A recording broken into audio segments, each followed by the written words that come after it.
Messieurs, on va continuer et clore cette journée avec une dernière présentation. Alors, ce matin, on a commencé par les définitions et on a remis un contexte historique. Je dis on, mais j'ai pas parlé, hein, c'était les conférenciers. Donc on les remercie pour ça. On a pu voyager à travers différentes approches. Et puis donc là, on souhaitait conclure sur le futur, écrit en lettres majuscules, sur les innovations, sur ce qui existe et ce qui existera peut-être dans les années à venir sur le trail. Donc, Baptiste Morel, qui essaye de mettre son PowerPoint sur une clé USB et qui va prendre la parole dans quelques minutes, va pouvoir discuter des approches qu'il a pu développer dans un ANR, l'ANR qui s'appelle FOV, Endurance, Force, Vitesse, si je ne dis pas de bêtises, et expliquer également tout ce qu'il est en train de développer sur le trail, d'un point de vue technique, modélisation mathématique, etc.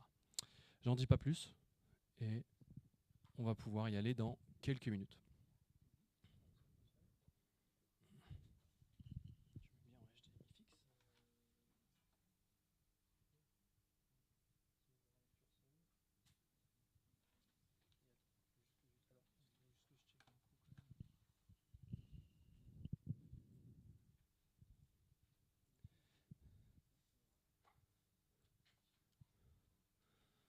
Voilà, on va y aller. Puis à la fin, vous pourrez l'applaudir chaleureusement parce qu'il y a 9 heures de train aller, 9 heures de train retour.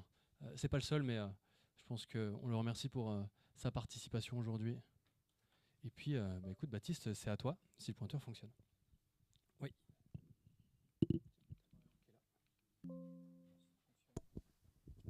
Impeccable. Allons-y, bonjour à tous. Merci pour l'invitation. Si on m'avait dit que j'allais traverser la France en venant des Alpes pour venir jusqu'à Angers pour parler trail, je ne l'aurais pas cru. Mais maintenant qu'on est là, on va quand même prendre le temps de discuter un peu.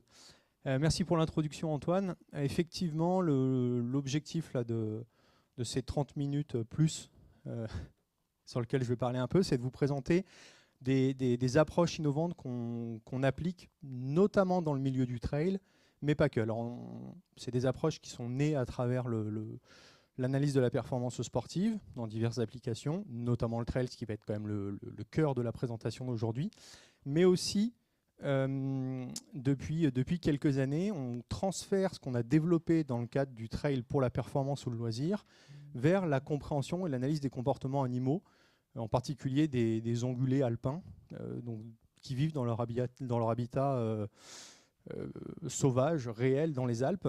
Et donc on fait de l'analyse des capacités physiques de ces animaux. Ça nous permet de répondre à tout un tas de questions. Donc l'objectif, c'est de vous montrer comment ces approches elles permettent d'avoir un regard un peu nouveau sur une manière d'analyser la performance en trail et comment ces recherches qui arrivent du loisir et de la performance peuvent être utilisées dans d'autres disciplines scientifiques, notamment l'écologie.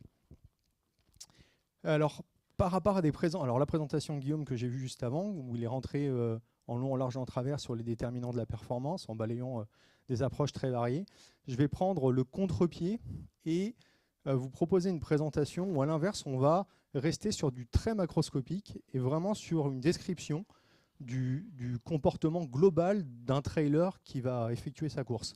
Donc on va regarder à quelle vitesse il se déplace tout au long de son parcours et comment on peut caractériser un peu la vitesse à laquelle il va se déplacer. Donc tout ce que je vais vous présenter, je ne vais pas rentrer dans le détail de comment le VO2 max va interagir, comment le coût énergétique va interagir, etc., etc. Mais évidemment, tous ces déterminants vont impacter la représentation globale que je vais vous développer. Alors juste avant d'attaquer dans le réel, tous ces travaux, c'est des travaux qu'on effectue dans le cadre d'un groupe de recherche qui est donc le laboratoire, c'est le LIBM, en particulier avec beaucoup de collègues qui viennent de Chambéry. Et c'est une approche qu'on développe qui s'appelle force, vitesse, endurance. Comment la production de force ou de vitesse va être impactée par la durée d'un effort. Donc là, pour parler trail, vous allez voir que ça s'y prête complètement. Alors, j'ai décidé de contextualiser précisément pour vous expliquer vraiment comment on en est arrivé à travailler sur le trail. Donc pour ça, je vais vous demander de vous replonger 2 ans, un peu plus de 2 ans en arrière, sur l'édition 2022 de l'UTMB.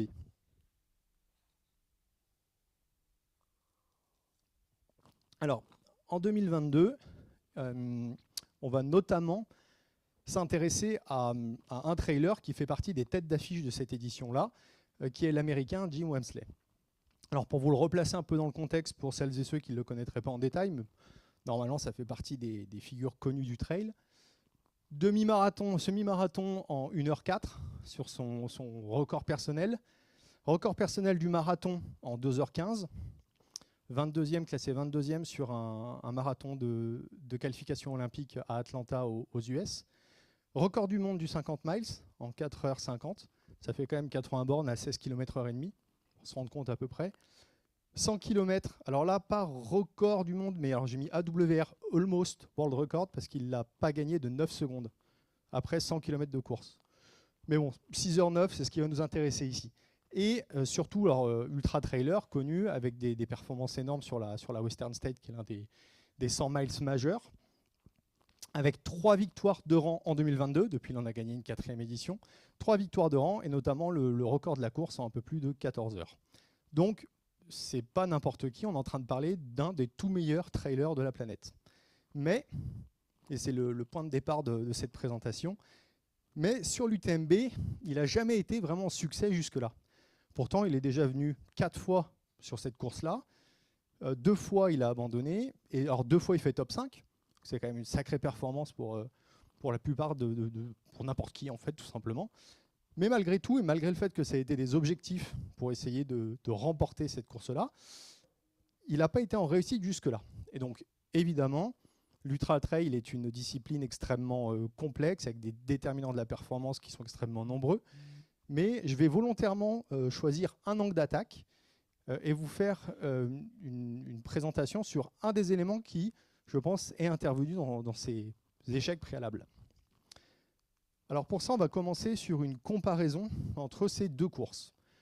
La Western State à gauche et l'UTMB à droite. Alors dans tous les cas, il s'agit de courses de 100 miles. Donc si vous prenez la Western State, c'est 100 miles, donc à peu près 170 km, et avec un dénivelé positif de 5500 mètres et un dénivelé négatif de 7000, donc un profil qui est légèrement descendant. Si on regarde côté UTMB, on est aussi sur un 100 miles, la distance est la même, et le dénivelé est un petit peu supérieur, enfin même c'est le double, donc il y a 2 fois plus de dénivelé positif. Donc peut-être qu'il y a un élément de réponse autour de ça sur la quantité de dénivelé qu'il peut avoir. Mais à mon avis, et c'était l'une des hypothèses qu'on faisait au tout début de ce travail, il y a un deuxième élément qui est absolument capital. C'est pas simplement le dénivelé, on peut le faire de plein de manières différentes. On peut faire un dénivelé de 10 000 mètres en ayant uniquement des pentes qui sont modérées, ou on peut le faire avec des pentes qui sont très raides. Et ça amène à des choses qui sont à des locomotions qui sont au final assez différentes. Pour ça, on a récupéré les tracés GPX de ces deux courses et on a tracé la distribution des pentes sur ces deux courses. C'est ce que vous avez ici. Donc, vous avez sur l'axe X la pente. Donc, quand vous êtes au milieu, à 0, c'est que vous êtes en train de courir sur le plat. Et sur l'axe Y, vous avez le nombre de kilomètres. Non, pardon, c'est en pourcentage de la course, donc ce n'est pas tout à fait des kilomètres, mais c'est le pourcentage de la course qui est passé dans ces pentes-là. Et ce qu'on voit tout de suite, c'est que la distribution des pentes n'est pas du tout la même entre les deux courses. Quelques éléments chiffrés. Si vous regardez les pentes entre 0 et 15%, donc entre du plat et des pentes qu'on va qualifier de modérées, vous avez quasiment la même distance sur ces deux courses. Environ 50 km. Sur les 170, vous avez 50 km de plat jusqu'à des pentes modérées aux alentours de 15%. En revanche, si vous regardez des pentes un peu plus élevées, entre 15 et 30%, il y en a plus de 2 fois plus à l'UTMB. L'UTMB présente 2 fois plus de distance parcourue dans des pentes qui sont entre 15 et 30%. Et si vous allez sur les pentes supérieures à 30%, on se retrouve avec 7 fois plus de distance parcourue à l'UTMB dans ces pentes-là, comparé à la Western State. 7 fois plus. Grosso modo, c'est 1 km cumulé de pente à plus de 30% sur la Western State et 7 km cumulés dans des pentes à plus de 30% sur l'UTMB. Donc, c'est pas simplement il y a plus de dénivelé total sur l'UTMB, c'est il y a aussi des pentes beaucoup plus raides dans cette course-là.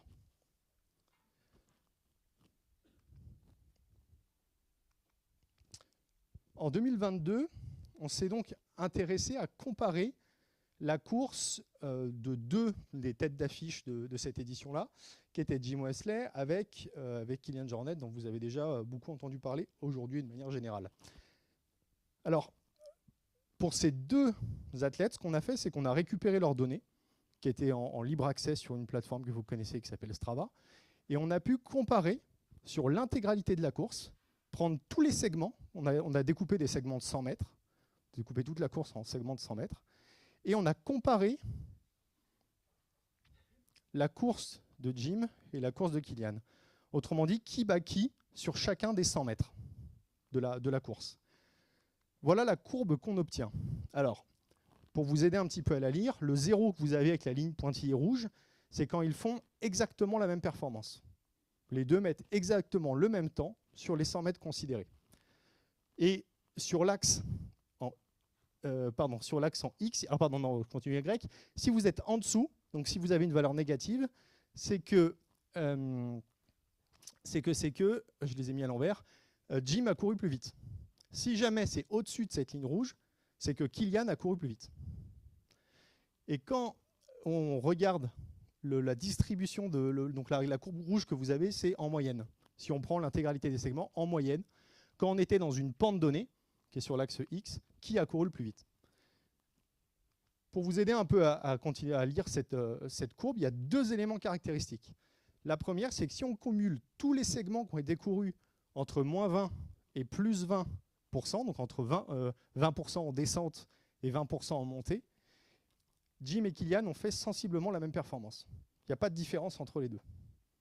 En revanche, si on regarde ce qui s'est passé pour les pentes supérieures à 20%, notamment en montée, Jim a perdu les 3/4 du temps qu'il perd sur la ligne d'arrivée uniquement dans les pentes supérieures à 20%. Alors que les pentes supérieures à 20% ne représentent que 10% de la distance totale. Si je résume très grossièrement ce schéma, tant que c'est sur des pentes, sur du plat ou des pentes relativement modérées, les deux ont fait jeu égal. Et par contre, là où vraiment Kilian Jornet a fait la différence par rapport à Jim Wemsley sur cette édition 2022, c'est dans les montées très raides. Alors pour le moment, ce que je vous présente, c'est vraiment juste une analyse descriptive de leur course. L'étape d'après, dans ce qu'on a voulu faire, c'est de passer d'une analyse de description de leur course à une modélisation de leur capacité. Je vais vous expliquer ce que ça permet et les avancées que ça a permis de faire. Alors la première chose, dans l'analyse qu'on a faite de ces données-là, c'est qu'on avait un phénomène qui est loin d'être inconnu, qui est le fait que lorsque vous montez, ça demande une augmentation de la production de force moyenne. Parce qu'en plus de simplement le coût énergétique, qui est le travail de déplacer votre propre masse sur du plat, vous avez une énergie potentielle. Vous avez un travail potentiel à effectuer. Il faut que votre masse corporelle s'élève, et donc l'élévation d'une masse par rapport à une hauteur correspond à ce travail potentiel. Autrement dit, quand vous êtes en train de monter, physiquement, vous devez en moyenne produire plus de force. Et deuxième phénomène, c'est que lorsque ça monte, observation très facilement faisable, lorsque ça monte, vous avez une diminution de votre vitesse de déplacement. Et donc là, on est en train de parler d'une relation qui peut exister entre la force que l'on produit et la vitesse à laquelle on se déplace. Et ça, c'est quelque chose dont on a probablement déjà entendu parler, mais dans un contexte qui n'a absolument rien à voir. Ce contexte qui n'a rien à voir, c'est celui du sprint. Alors pour le moment, ça peut paraître un petit peu étrange au début de la présentation. Là, je vais mélanger du sprint avec du trail. Vous allez voir, ça va s'éclaircir au fur et à mesure. Alors, sur la gauche, vous avez une force qui augmente quand ça monte avec une vitesse de déplacement qui est plus faible. Sur la droite, vous avez un sprint dans lequel on a déjà entendu parler en long, en large, en travers de la relation force-vitesse, notamment avec les collègues avec lesquels on bosse là-dessus, JB Morin et Pierre Samosino. Et là, la force que vous produisez au début d'un sprint accéléré est très importante lorsque votre vitesse est faible. Et plus le sprint va avancer, plus votre vitesse va augmenter, et moins la force que vous appliquez dans le sol, la force horizontale, va être élevée. Et donc, dans les deux cas, il semblerait qu'il existe une relation force-vitesse. Plus la vitesse de déplacement que vous avez est faible, plus vous appliquez de la force. Plus la vitesse de déplacement que vous avez est élevée, moins vous appliquez de la force. Ou l'inverse. Ça dépend la manière dont vous voulez le voir. Alors, c'est quelque chose qui a été très largement étudié dans le cadre du sprint. Mais ici, une chose qu'on a voulu voir, c'était est-ce que cette relation force-vitesse qu'on décrit dans le cadre de sprint accéléré, elle veut dire quelque chose? Est-ce qu'elle est en lien avec la force que l'on doit produire lorsqu'on doit élever son centre de masse? Ou est-ce qu'au final, c'est des locomotions qui sont différentes et cette relation force-vitesse n'est pas comparable entre le fait de monter et le fait d'accélérer? Donc on a mené une étude avec une doctorante qu'on encadre à Chambéry qui s'appelle Mylène van der Scher. Et on a, dans le cadre de cette première étude, voulu comparer 3 manières différentes de produire de la force. Soit avec l'accélération, donc pour augmenter la vitesse de votre propre masse, vous devez l'accélérer, cette accélération demande une production de force. Ou on a regardé avec une friction, en utilisant des chariots d'athlétisme tout à fait classiques. Et on a comparé avec une 3e manière de produire de la force, qui est celle de monter.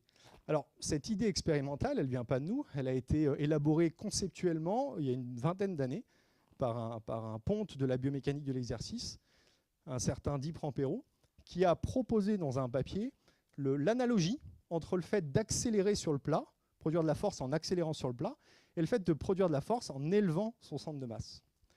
Donc on a réalisé ces 3 manières de faire des sprints, soit dans une pente, soit avec un chariot, soit en accélérant sur le plat.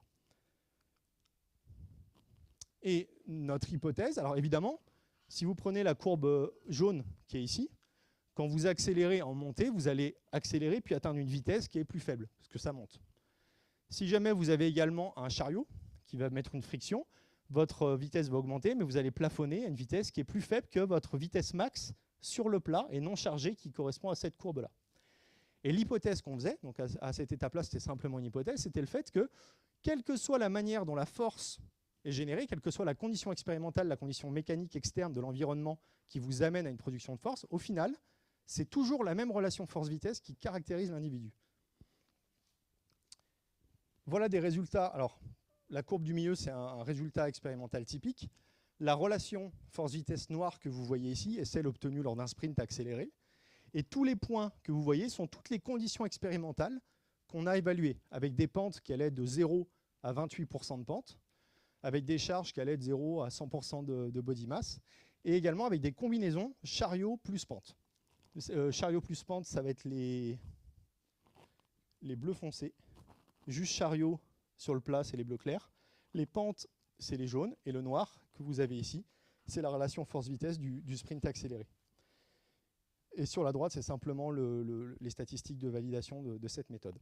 Donc, autrement dit, les résultats de cette première étude que je voulais vous présenter montraient que la relation force-vitesse, elle semble conservée et pertinente dans l'analyse de la locomotion humaine, qui est celle de la course à pied, quelle que soit la raison pour laquelle vous avez une modification de votre condition force-vitesse, quelle que soit la raison pour laquelle vous produisez plus ou moins de force ou de vitesse. Qu'il s'agisse de la pente, qu'il s'agisse de la friction, qu'il s'agisse d'une combinaison de pente et de friction et d'accélération, c'est la même propriété fondamentale de votre système locomoteur qui peut être décrite par cette relation force-vitesse. Donc ça, c'était un premier point, une première brique que je pose dans la construction de mon exposé. Alors, je vais faire un détour par un autre animal, qui en l'occurrence ici, les chiens de traîneau. Alors, à plusieurs reprises, je vais vous parler d'exemples et de modèles expérimentaux animaux, notamment parce que l'année dernière, je l'ai passé dans un laboratoire d'écologie, en délégation dans un labo CNRS. Et l'intérêt qu'on peut avoir à exploiter d'autres modèles animaux, c'est de pouvoir se retrouver dans des conditions expérimentales qu'on aurait plus difficilement fait chez des humains. Ici, on est en train de parler de production de force d'un animal qui est en train de se déplacer, potentiellement d'accélérer, potentiellement avec une friction. Et vous avez un animal dont c'est le boulot, dont c'est la spécialité, que de se déplacer avec des forces qui vont varier. Ici, le chien de traîneau. Le chien de traîneau, il va être attaché à son traîneau. Et donc la force qu'il va devoir appliquer, ce n'est pas simplement la force pour accélérer sa propre masse, mais c'est aussi la force pour tirer le traîneau qu'il y a derrière. Donc, premier avantage. Deuxième avantage, c'est que chez un trailer ou chez les sprinters que je vous ai montrés précédemment, c'est assez compliqué de mesurer directement la force. Souvent, on passe par des modélisations qui permettent d'estimer la force qui a été produite à un instant T et qui a permis d'amener le mouvement qu'on est en train d'observer. L'avantage des chiens de traîneau, c'est que vous avez une ligne sur laquelle vous pouvez directement brancher un capteur de force. Donc on a un modèle animal sur lequel on peut mesurer, non pas simplement évaluer, estimer à travers un modèle, mais on peut mesurer directement la force qu'il applique au système. Donc c'est ce qu'on a fait dans le cadre d'une expérimentation sur laquelle on a branché un capteur de force sur les tuglines des chiens de traîneau. Et en plus de ça, on leur a mis un GPS sportif, exactement les mêmes qui sont utilisés en rugby, en football ou dans n'importe quel sport co d'extérieur. Ce qui permettait d'évaluer leur vitesse, d'un côté, et d'évaluer leur force, de l'autre, mais la force réelle appliquée au capteur. Voilà le genre de résultat qu'on a obtenu. Donc c'est un sprint qui a duré une quinzaine ou une vingtaine de secondes, entre 10 et 20 secondes dans la plupart des cas. C'est un sprint accéléré, donc départ arrêté, avec un traîneau et le musher qui au début freinait énormément en appuyant sur un frein qui est à l'arrière du traîneau, et puis relâchait petit à petit au fur et à mesure du sprint. Donc, on avait à la fois la nécessité pour le chien d'accélérer sa propre masse, on avait à la fois le chien qui devait lutter contre la friction qui était variable, et potentiellement avec de la pente également. Donc on mélangeait toutes les raisons mécaniques pour lesquelles on pouvait avoir une augmentation de la force produite par le chien. En vert, vous avez la vitesse du chien. Donc ça ne suit pas du tout une courbe exponentielle un peu telle que traditionnelle sur un sprint qui est sans résistance, puisque précisément vous avez une résistance variable. Et en rouge, vous avez la mesure directe de la force. Alors ce que vous voyez, c'est très ondulatoire, puisque chacun des pics correspondant à un appui sur lequel le chien va se propulser. Et on a le signal qui retombe quasiment à zéro à chaque fois. C'est plus ou moins les phases de vol qu'on va avoir. À partir de ça, on peut découper chacun des appuis, obtenir la force qui a été produite en fonction de la vitesse du chien pendant son sprint en traction de traîneau. Donc voilà le genre de choses qu'on obtient, une relation force-vitesse telle que vous pouvez les connaître. Donc ici, c'est juste un exemple typique, et un des éléments intéressants qu'on a dans le cadre de ce projet-là, c'est de montrer qu'on peut avoir, ça c'est une deuxième chose qui nous intéressera pour plus tard, mais on peut avoir des profils différents. C'est-à-dire que les deux chiens que je suis en train de vous présenter possèdent la même capacité de force maximale au début, là, quand ils tirent le traîneau et que le traîneau est quasiment à l'arrêt, on est quasiment sur une poussée isométrique, ils ont la même capacité de force. Pourtant, si on regarde leur capacité de vitesse, voilà, on a plus 20% de vitesse pour Onyx en bleu comparé à Kavik. Donc ce n'est pas parce que le chien est capable de produire beaucoup de force qu'il est capable de produire beaucoup de vitesse. Visiblement, on a une décorrélation entre ces deux paramètres et c'est quelque chose qui est très bien identifié, très bien connu dans la littérature sur les humains. Donc là, on retombe sur le même genre de choses chez les chiens de traîneau qu'on a investigués. Donc la première chose, c'est qu'on a pu évaluer. On a pu directement évaluer et mesurer la force qui était produite pour faire un profil force-vitesse mesuré, non pas un profil force-vitesse modélisé à partir de l'analyse cinématique qu'on a pu faire de l'accélération d'un sprint. Deuxième chose, c'est qu'on a voulu comparer le profil force-vitesse qu'on obtenait chez ces chiens dans une condition contrôlée expérimentale, en mesurant la force et la vitesse, avec une deuxième méthode qui est apparue ces dernières années, qu'on peut rassembler sous la famille ce qu'on appelle les méthodes in situ. Autrement dit, on laisse le comportement libre de l'animal. Alors, ça a été développé notamment chez des humains, dans le cadre des sports co. Donc le comportement libre, c'est ils font des matchs, ils font des entraînements, et on les laisse faire leurs matchs et leurs entraînements. Et à partir de la donnée qu'on enregistre de vitesse, on peut réestimer la force via ce genre d'équation. Donc, de manière très basique, on a trois composantes. On a la première qui est la composante d'accélération, la deuxième qui est la composante de friction aérodynamique, et la troisième qui est la composante de travail potentiel, donc l'élévation, donc la pente. Et donc, en faisant l'estimation de la force qui a dû être produite pour observer la vitesse ou l'accélération qu'on est en train de voir, avec ces trois composantes, on peut remonter à une estimation de la force nette produite par le chien pour observer ce qu'on observe d'un point de vue cinématique. Donc concrètement, on a mis le GPS aux chiens et on les a laissés pendant toute une journée libres jouer avec les autres chiens, et ce qui amène notamment à des efforts extrêmement intenses. Parce qu'ils vont faire des sprints, ils vont partir, ils vont jouer entre eux, etc. C'est des chiens qui dépensent énormément d'énergie. Et donc voilà le genre de résultat qu'on obtient. La courbe rouge, c'est la courbe qui a été obtenue dans les conditions contrôlées expérimentales. Et la courbe bleue, c'est une courbe qui est purement modélisée à partir de l'observation du déplacement du chien. Donc on ne tombe pas exactement sur les mêmes valeurs, mais on est quand même dans un range qui est très proche. Alors pour le moment, on n'a que quelques individus qui sont passés. On avait une étude de faisabilité là, sur cette expérimentation. Et cet hiver, on va repartir et là, on va prendre un très grand nombre de mesures pour essayer de vérifier que la méthode in situ, donc d'estimation du profil avec ces GPS sportifs, correspond bien à ce qu'on obtient lorsqu'on mesure la force directement avec un capteur de force. Donc cette première partie, je vous ai parlé de l'analogie qu'on pouvait faire entre la pente et le fait de produire de la force. Mais pour simplifier les choses, on les a analysés dans un premier temps sur des efforts de sprint, d'efforts à intensité maximale de quelques secondes tout au plus. Donc pour le moment, vous le voyez bien, on est extrêmement loin de l'analyse, on est extrêmement loin de la pratique du trail, qui sont des efforts d'endurance, voire d'ultra-endurance. Donc, la question d'après, la brique d'après, c'est est-ce que le profil force-vitesse de locomotion est pertinent comme modèle et comme outil d'analyse de discipline d'endurance, et non pas de discipline uniquement de très courte durée. Je vais faire un tout petit pas de côté en parlant d'autre chose que de la course à pied avec le vélo, parce que c'est le premier papier qu'on a publié qui essayait de montrer l'intérêt justement de cette relation force-vitesse dans le cadre de discipline d'endurance. Et ça, on l'a fait sur le vélo dans le cadre d'un partenariat avec l'équipe cycliste AG2R Citroën Team à l'époque et donc Decathlon maintenant. Donc l'expérimentation qu'on a fait, c'est une étude qui est basée sur de la data. Donc tous les cyclistes pros ont leur capteur de puissance au pédalier, comme tous les trailers on leur montre. Et donc on peut mesurer la cadence à laquelle ils sont, la puissance qu'ils produisent et le couple qu'ils appliquent au pédalier sur l'intégralité de leur saison. Et ce qu'on a fait, c'est qu'on a regardé non pas leur capacité maximale, mais on a regardé leur capacité maximale moyenne sur des durées qui allaient de 2 minutes à 20 minutes. L'exemple que vous avez ici, c'est quel est le couple qu'appliquait le cycliste au pédalier, donc le couple équivalent de force dans un système en rotation.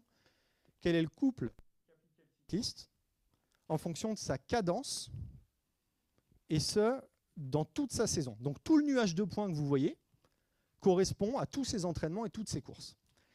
Autrement dit, sur des efforts de 5 minutes, si je prends par exemple ce point-là, sur des efforts de 5 minutes, à 100 RPM, ce jour-là, il a appliqué un couple moyen de 30 Nm. On fait ça donc pour tous ses entraînements et toutes ses séances. Et ensuite, on a développé un algorithme pour ne conserver que les points maximaux, ici, qui correspondent réellement à ses capacités maximales. Et ensuite, on a tracé cette relation qui correspond à sa relation force-vitesse ou couple-cadence pour ce cycliste pour un effort de 5 minutes. Première chose, c'est qu'effectivement, on était capable de modéliser via une droite, comme c'est fait habituellement dans les mouvements de locomotion, une relation entre la force et la vitesse, mais non pas pour un effort de quelques secondes, mais pour un effort de 5 minutes. Et deuxième chose, c'est qu'on a les points bleus et les points jaunes que vous voyez, on a séparé pour chaque cycliste tous ses jours pairs et tous ses jours impairs. Donc théoriquement, il n'y a aucune raison d'avoir une différence entre les performances qu'il fait en jour pair et les performances qu'il fait en jour impair. Donc on s'attendait à ce que le profil qu'on allait déterminer de l'individu pour ses jours pairs ou pour ses jours impairs soit identique. Et pour le coup, on a des indices de reproductibilité qui sont très élevés avec des ICC qui sont au-dessus de 0,9. Donc, si je résume, et ici c'est pour un effort de 5 minutes, mais on l'a fait, je vous ai dit, pour des efforts qui allaient de 2 minutes jusqu'à 20 minutes. Donc, si on résume, la relation force-vitesse dans une tâche de locomotion d'endurance qui dure plusieurs minutes ou dizaines de minutes, elle continue de bien décrire les observations. Et bien décrire les observations, ça veut dire plus la vitesse est élevée, ici plus la cadence est élevée, moins le couple qui est capable d'appliquer le cycliste est important. Et, deuxième point, ça continue de suivre une relation linéaire. On referme cette parenthèse côté cyclisme et on revient sur le trail. Donc, finalement, ce que je voulais faire, c'était passer de ce graphe qui est purement un graphe descriptif de la course de Jim et de Kilian, de réestimer les forces à partir de là, parce qu'en trail, sur ces trois composantes, les accélérations elles sont extrêmement faibles, il y a très peu de changements d'allure à haute fréquence. Les frictions aérodynamiques, étant donné la vitesse à laquelle il court, on va considérer qu'on peut les négliger. Et donc au final, la force que produit le trailer pendant sa course, elle est intimement liée à la pente dans laquelle il se trouve. Donc chacun des points qui sont ici, je peux transformer l'information de pente en une information de force. Et donc obtenir une relation force-vitesse qui décrit la course de Kylian ou de Jim sur son UTMB 2022. Et voilà ce qu'on observe. Vous avez la vitesse ici et vous avez la force ici. Alors force, pour vous imaginer les choses, imaginez pente. Donc quand on est à 0, c'est qu'on est sur le plat. Donc là, c'est la vitesse moyenne sur le plat. Et quand on monte ici, c'est que la pente augmente. Pour vous donner un ordre d'idée, ici, c'est les pentes aux alentours de 30%. Et donc ce qu'on voit, c'est que sur l'UTMB 2022, il n'y a quasiment aucune différence sur les portions qui sont entre le plat et puis les pentes modérées. En revanche, il y a clairement un décalage entre les deux courbes sur les pentes les plus élevées. Finalement, c'est exactement la même information que précédemment, mais maintenant, on peut la modéliser grâce à cette relation force-vitesse, et vous allez voir ensuite ce que ça va permettre. Alors, petit point, c'est qu'ici, finalement, on est juste en train de comparer deux individus. Donc, on a reproduit exactement cette même analyse avec le deuxième de l'UTMB de cette année-là, qui est Mathieu Blanchard, et qui a terminé dans un temps qui était sensiblement identique à celui de Kylian. Et voilà ce qu'on obtient, exactement le même phénomène. Autrement dit, tant qu'on est sur des pentes entre le plat et des pentes modérées, on n'a pas de différence. En revanche, il y a un décalage qui se crée ici dans les pentes élevées, et donc avec un déficit de ce qu'on pourrait appeler de la force endurance, ou la capacité à se déplacer rapidement dans des pentes raides dans l'exercice spécifique d'ultramarathon sur un UTMB. Alors maintenant, vous le savez peut-être, c'est qu'entre 2022 et 2023, Jim a décidé de venir habiter en Savoie pour préparer spécifiquement l'UTMB 2023. Je vous passe les détails, mais donc il a changé très brièvement, il a changé son entraînement, il a notamment rajouté beaucoup de ski alpinisme pendant la période hivernale, et il voulait s'adapter à l'environnement alpin pour essayer de performer et de enfin gagner cette UTMB en 2023. Et il se trouve qu'au mois d'avril, donc 5 mois avant l'UTMB, il a de nouveau participé à un 100 miles en Croatie. Et donc en jaune ici, c'est le profil qu'on a déterminé de ce 100 miles réalisé en Croatie après l'hiver passé en Savoie. Et on se rend compte que précisément, donc la courbe rouge c'est son UTMB 2022 et la courbe jaune c'est son Istria en avril 2023.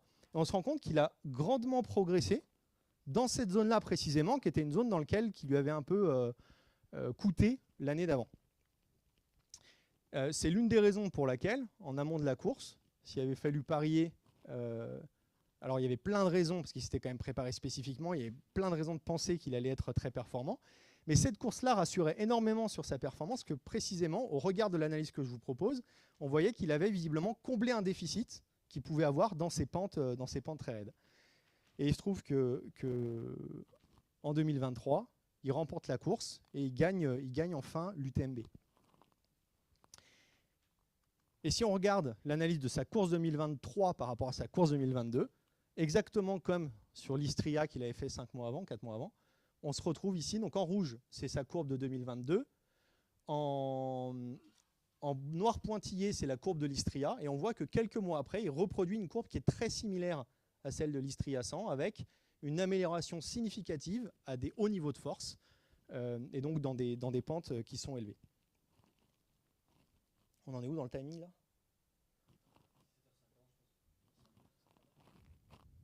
Ok, on va faire des choix.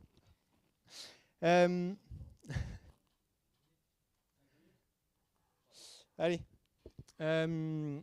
Donc, on a vu ça et on s'est rendu compte que finalement, cette nouvelle manière d'analyser la performance entre elles pouvait être intéressante puisqu'on pouvait utiliser cette modélisation. L'intérêt de la modélisation, c'est qu'on peut comparer des courses non comparables. Si je reviens juste 2 secondes en arrière, la courbe jaune ici, l'Istria, n'est pas du tout comparable à l'UTMB. Ce n'est pas le même dénivelé, ce n'est pas les mêmes pentes, donc elles ne sont pas comparables. Mais étant donné qu'on n'est plus en train d'analyser spécifiquement une course, mais d'analyser à quelle vitesse l'individu est capable de courir en fonction de la pente ou de la force qu'il a à produire, finalement, on peut faire une projection sur une course qui n'a pas encore été réalisée et qui possède des caractéristiques différentes. C'est ça l'intérêt numéro 1 de la modélisation. La deuxième chose, c'est qu'à travers une modélisation, on peut récupérer des paramètres qui caractérisent un individu. Donc ce qu'on a fait suite à cette UTMB 2023, à cette analyse du profil de OMC, on s'est dit mais c'est super intéressant. Donc avec toute mon équipe, on s'est réunis chez moi et on s'est bloqué plusieurs jours avec tous nos PC ouverts, beaucoup de litres de café qui ont été bu à ce moment-là. Et on a récupéré toutes les traces disponibles sur Strava d'athlètes ayant réalisé l'UTMB 2023 pour les analyser avec la procédure que je viens de vous présenter. Il se passe un peu de temps. Alors, il se passe un peu de temps parce que le process de la recherche est long, mais il se trouve qu'il y a quelques semaines, le papier qui est issu de cette analyse-là est publié. Donc rapidement, sur les 1700 et des poussières finishers, il y a 602 athlètes dont on peut récupérer les données accessibles librement sur Strava avec des profils ouverts. Donc on a récupéré, là en vert, c'est tous ceux qu'on a récupérés par rapport au rouge qui sont tous ceux qui ont fait l'UTMB. Donc voilà le genre de traces qu'on peut, c'est exactement la même que pour Jim ou Kilian que je vous ai présenté précédemment. Simplement ce que je rajoute ici, c'est les paramètres. Donc ça c'est l'équation qui modélise la relation force-vitesse qu'on peut obtenir chez ces individus. Et elle est caractérisée par 3 paramètres. Le premier V0, qui est la vitesse moyenne à plat réalisée par l'athlète au cours de son UTMB. Vous avez un deuxième paramètre qu'on a appelé F1, qui est la force ou la pente maximale pour laquelle l'athlète arrive à maintenir encore une vitesse de 1 mètre par seconde. Donc c'est la pente la plus élevée dans laquelle il arrive encore à se déplacer à 1 mètre par seconde. Donc ce qui est l'indicateur de plutôt associé aux pentes raides. Vous voyez par exemple chez cet individu-là, on est aux alentours de 3, donc ce qui fait à peu près une pente de 30%. Dans les pentes de 30%, il arrive encore à se déplacer à 1 mètre seconde, 3,6 km/h. Et on a un troisième paramètre qui est la constante de courbure de cette relation, qui donne un indice, si je vous le donne grossièrement, de performance dans les pentes intermédiaires, donc entre les pentes très raides et puis le plat. Alors une chose qui est extrêmement intéressante dans l'analyse de ces données, c'est existe-t-il une relation entre la capacité à courir à plat et la capacité à courir en pente? Si on regarde très grossièrement sur l'intégralité des coureurs qu'on a analysés, on se retrouve avec macroscopiquement une corrélation. Ce qui veut dire que les meilleurs, ils vont plus vite à la fois sur le plat et en montée. Autrement dit, Jim Wemsley qui termine la course en 19h et des poussières, il a couru plus vite en montée et à plat que le dernier de la course qui l'a fait en 48 heures. Jusque-là, il n'y a rien de fantastique dans ce que je vous raconte. En revanche, là où ça devient intéressant, c'est quand on commence à regarder pour des personnes qui ont fait des performances qui sont similaires. Alors, premier exemple, si vous prenez ces deux sujets-là, on les appelait coureur A et coureur B, ils ont la même F1, c'est-à-dire qu'ils sont capables les deux de courir, on ne court pas à cette vitesse-là, mais de marcher à 1 mètre seconde dans une pente de 25%. En revanche, le coureur A et le coureur B, ils n'ont pas eu du tout la même vitesse moyenne sur les portions plates. Il y en a un qui était à 2,7 mètres par seconde en moyenne, pendant que l'autre était à 3,6 mètres par seconde en moyenne. Et si je vous montre un troisième exemple, un participant C, pour le coup, il a la même vitesse sur le plat que le participant A, mais par contre, en montée, quand lui était capable de marcher à 1 mètre seconde à 25%, lui était capable de marcher à 1 mètre seconde uniquement dans des pentes d'environ 18-19%. Donc il y a une décorrélation entre la capacité à aller vite sur le plat et la capacité à aller vite quand ça monte.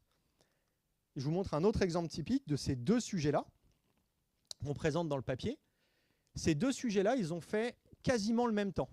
Ils ont couru l'UTMB en à peu près 30 heures, ou 30, enfin, je ne sais plus précisément, entre 30 et 35, plutôt des athlètes corrects. Et pourtant, ils n'ont pas du tout la même relation entre la vitesse et la force. C'est-à-dire que le vert, il est allé beaucoup moins vite sur les portions plates, mais plus vite quand ça montait. Et le rouge, il est allé plus vite sur les portions plates, et en revanche, moins vite quand ça montait. Et au final, quand on compare leur temps uniquement sur les portions plates et montées, parce qu'il y a toutes les problématiques de descente après, ils ont mis le même temps à 3 minutes près sur ces 30 heures de course.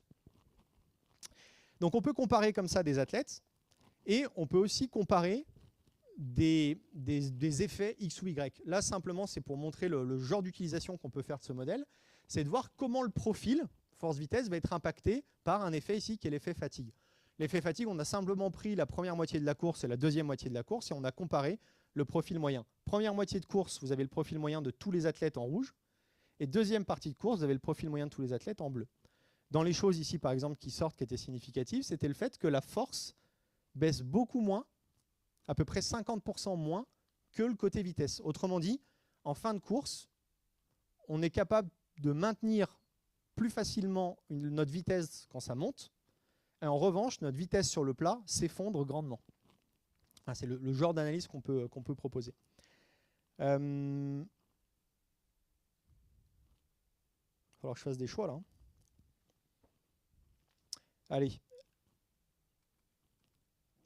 Je vous passe rapidement deux, trois choses. Allez, on passe là-dessus pour terminer. Sur la gauche, vous avez un papier de 1925 du prix Nobel de physiologie dans les années 20, je sais pas, 26, il me semble, donc Archibald Vian Hill, que vous connaissez probablement, et qui a parlé d'une relation qui existait entre l'intensité, la vitesse de course sur l'axe Y et la durée de la course, avec cette forme caractéristique on est capable d'aller très vite lorsque les temps sont courts. Quand la durée de la course augmente, on est capable d'avoir une fraction de notre kappa max qui est plus faible, donc ça diminue. Et ensuite, on a une forme de plateau. Ce qui fait que ça, c'est lié au concept de vitesse critique dont vous avez déjà entendu parler. Et là, on a un plateau, et finalement, ça veut dire qu'un semi-marathon et un marathon, ça se court à une vitesse qui est similaire, malgré le fait qu'on ait fait x2 sur la distance qu'on observe.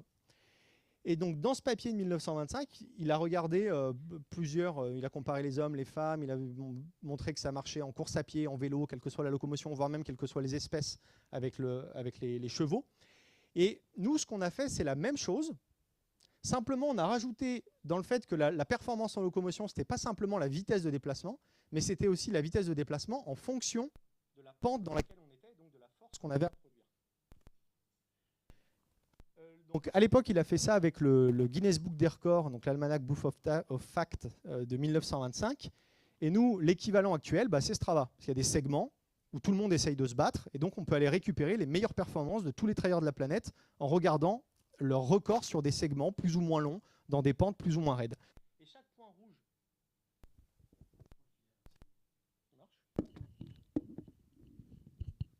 Et donc chaque point rouge que vous avez ici, c'est le segment qui a, pour une pente donnée et une durée donnée, qui a été performé avec la plus grande vitesse par un athlète sur tous les segments qu'on a pu scanner sur Strava. Donc on obtient ce genre de relation qui est la relation entre la force ou la pente dans laquelle on se trouve, la vitesse à laquelle on est capable d'aller et la durée de l'effort avec l'asymptote de cette relation qui correspond à la vitesse critique qu'on est capable d'avoir en fonction de la pente. Là, je vous le montre sur l'intégralité. Donc là, c'est tous les meilleurs humains de tous les segments. Alors, les points qui sont là, c'est Bolt, c'est son record du monde du 100 mètres. Et puis ici, vous avez des gens qui ont fait des records sur des zones quasiment plates. Et ici, des records qui ont été faits dans des pentes très élevées. Mais on peut aussi l'appliquer à un seul individu, en prenant tous ses records. Donc là, on l'a fait notamment avec Kilian Jornet. On a récupéré tous ses records dans plein de pentes différentes et dans plein de durées différentes. Et on est capable de modéliser sa relation force-vitesse-endurance. Et on le fait uniquement basé sur ces données GPS. Donc, je passe vite là-dessus pour aller à la fin de mon propos, donc ça, on l'a appliqué sur des humains, mais finalement, un humain, c'est un animal comme un autre. Et comme je vous ai montré que ça pouvait fonctionner sur les chiens de traîneau, on peut l'appliquer à d'autres animaux. Et il y a d'autres animaux qui vont posséder une montre GPS et qui vont garder en permanence sur eux. C'est des animaux qui sont équipés de colliers de ce type-là. Et donc notamment toute une série d'ongulés alpins sur lesquels on travaille, qui est un laboratoire qui s'appelle le laboratoire d'écologie alpine. Et donc grâce à ces données GPS qu'on récupère, ici c'est un bouquetin, on peut faire le profil force-vitesse-endurance d'un bouquetin. Un des intérêts que ça peut avoir, c'est qu'on peut simuler des courses. Donc par exemple, on peut simuler une course entre un bouquetin, celui qu'on a évalué, qui s'appelle Boubel, et à droite vous avez Kilian Jornet.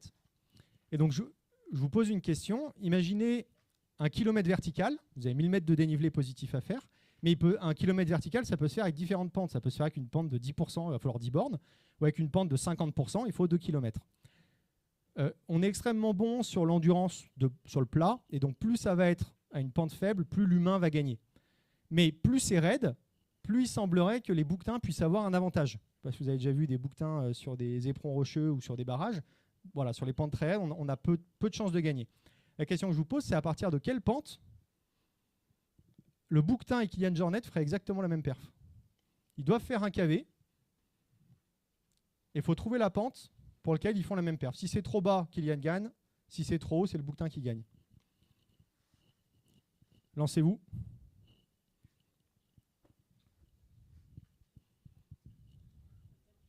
« 27 ? On est pas mal. À peu près 25%. Donc le croisement, en bleu, vous avez le bouquetin, en jaune, vous avez Jornet. Et le point de croisement que vous avez ici, ben, c'est là où il ferait à peu près la même perf. Alors on n'est pas sur de l'ultra-endurance, on est sur des KV, donc qui sont sur des durées qui sont restreintes pour éviter de mettre en jeu tous les phénomènes d'ultra-endurance. Mais donc voilà le genre de choses qu'on peut faire. Alors ici, c'était plutôt anecdotique. Et je vais simplement terminer en vous expliquant le genre de questions de recherche auxquelles mes collègues réfléchissent grâce à ces évaluations d'animaux sauvages dans leur habitat sauvage. Finalement, comment l'évaluation qu'on a développée chez les trailers est aujourd'hui rapatriée dans le monde de l'écologie et à quoi ça peut servir. Donc quelques exemples. On a récupéré des données de tout un tas d'animaux. Vous avez le bouquetin ici, vous avez les chamois, vous avez les mouflons, des chevreuils et tout en haut vous avez un loup. Et ici ce que vous avez c'est la vitesse critique de l'animal, de l'espèce, la vitesse critique en moyenne de tous les animaux qu'on a pu évaluer. Et donc ce qui donne un indice caractéristique d'endurance de l'animal. Donc vous voyez que le bouquetin, c'est le moins bon, notamment parce qu'il a une stratégie de protection vis-à-vis de la prédation, en faisant un sprint et en se mettant dans une zone où il est tranquille, à l'abri, par exemple, dans une pente extrêmement raide. C'est une de ses stratégies. Et notamment, ça c'est lié à une capacité d'endurance qui est très faible. C'est-à-dire que s'il cherchait à échapper au loup simplement en courant, il n'a absolument aucune chance de s'en sortir. A l'inverse, les mouflons, ici, qui sont ni plus ni moins qu'un mouton qui vit dans la montagne. Les mouflons, eux, ont une capacité d'endurance dans les ongulés alpins qui est plutôt très élevée. Ça peut paraître un peu surprenant, mais c'est lié au fait qu'ils viennent des hauts plateaux d'Anatolie sur lesquels il n'y avait pas possibilité de se cacher par l'environnement. Donc la pression de sélection qui s'est appliquée sur eux était plutôt de conserver les individus qui avaient la capacité d'endurance la plus élevée et donc qui couraient non pas plus vite que le loup, parce que le loup lui est tout en haut, mais qui couraient plus vite que leurs camarades. Donc ça, c'est un exemple de biologie évolutive. Un autre exemple, on analyse l'effet du réchauffement climatique. Et on vient regarder la vitesse critique ou la vitesse au seuil de différents ongulés alpins en fonction de la température extérieure. Donc par exemple, on voit ici que chez les chamois, on a plutôt aux alentours de 15-20 degrés un optimum de performance. Et s'il fait trop froid ou s'il fait trop chaud, sa capacité physique se dégrade. C'est ce qui permet de comprendre les changements de comportement face au changement climatique de ces individus. Et donc un dernier exemple sur des analyses qu'on peut effectuer sur les relations proie-prédateur. Ici, vous avez, ce sont les données d'un loup. Et le trait pointillé noir, c'est sa zone d'habitat. C'est toute la zone dans laquelle il évolue naturellement, donc qui est relativement grande. Et la zone rouge, c'est la zone qui correspond uniquement aux efforts qu'il a effectués au-dessus du seuil. Et autant un humain, il va au-dessus du seuil parce qu'il a envie de s'entraîner, autant un animal, il va au-dessus du seuil que s'il en a l'absolue nécessité. Puisque s'il va au-dessus du seuil, il va commencer à se fatiguer, il ne sera plus en mesure de réagir à un danger qui arriverait. Donc finalement, regarder quand est-ce que ces animaux vont au-dessus du seuil nous permet d'avoir une indication de à quel moment ou dans quelle zone ils vont effectuer des exercices physiques qui sont capitaux pour leur survie. Et en l'occurrence, ici, c'est chez le loup, on se rend compte qu'il n'y a qu'une zone spécifique de tout son habitat dans lequel il effectue ses efforts au-dessus du seuil. Et c'est notamment, là, dans ce cas précis, proche d'une rivière sur lequel il y a une forte prédation de sa part. C'est-à-dire qu'il va dans cette zone-là pour chasser, pour récupérer de la nourriture, et c'est la raison pour laquelle il passe souvent au-dessus du seuil. Donc ça, c'est pour la localisation spatio-temporelle des efforts au-dessus dans la zone fatigante. Et puis un dernier exemple, c'est à partir de la connaissance des capacités physiques des proies et des prédateurs, on peut faire des simulations de course-poursuite pour comprendre pourquoi tel animal ou tel animal a un avantage par rapport à un autre ou par rapport à tel prédateur en fonction de ses capacités physiques à la fois d'accélération pour changer de direction ou s'échapper, de vitesse maximale, mais aussi de capacité d'endurance. J'ai largement explosé le temps, mais bon, il fallait terminer la journée en beauté. Merci.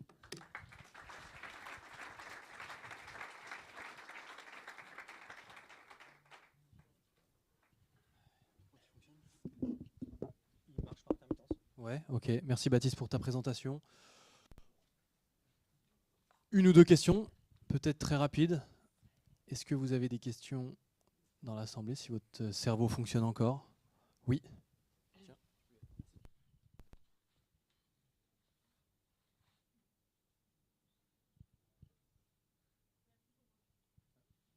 Merci pour la présentation.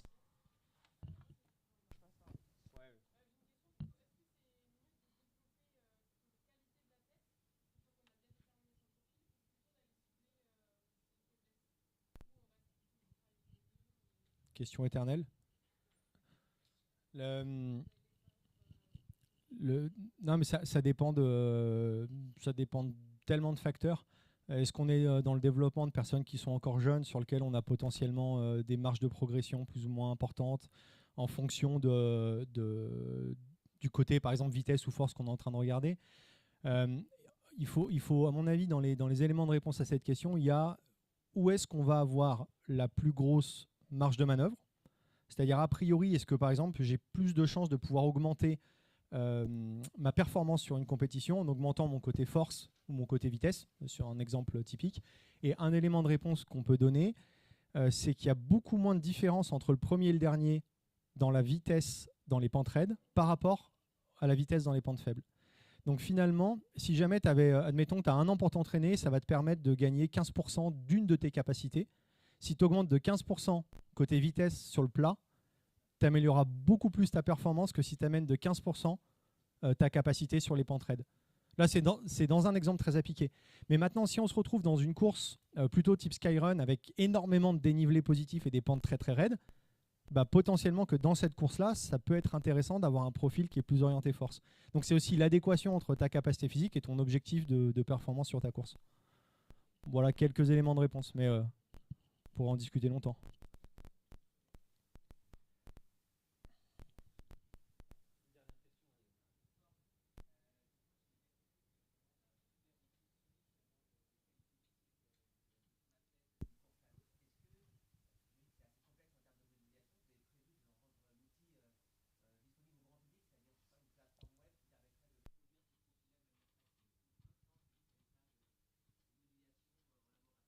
Il y a 2 éléments. Il y a une partie qu'on va rendre, notamment ce que je présente là, qu'on va rendre public dans les premiers. On a des papiers qui sont rédigés en phase de finalisation sur lesquels on veut publier, le rendre disponible à la communauté, avec une partie des outils, notamment de tous les scripts qui permettent de faire ça, des algos disponibles. Et puis on a une deuxième partie sur laquelle on a déposé un brevet d'évaluation de l'athlète à partir de ces données d'entraînement, notamment des données Strava.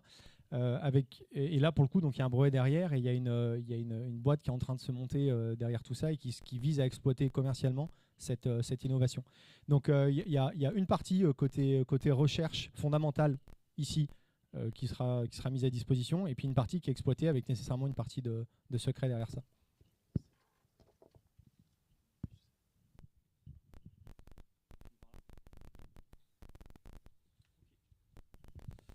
Merci tout le monde pour ces échanges. Merci Baptiste pour ta présentation très complète. Je pense que tu aurais pu parler toute la nuit, hein, mais on va s'arrêter là. On fait une petite pause. Rendez-vous à 18h45, si je ne me trompe pas.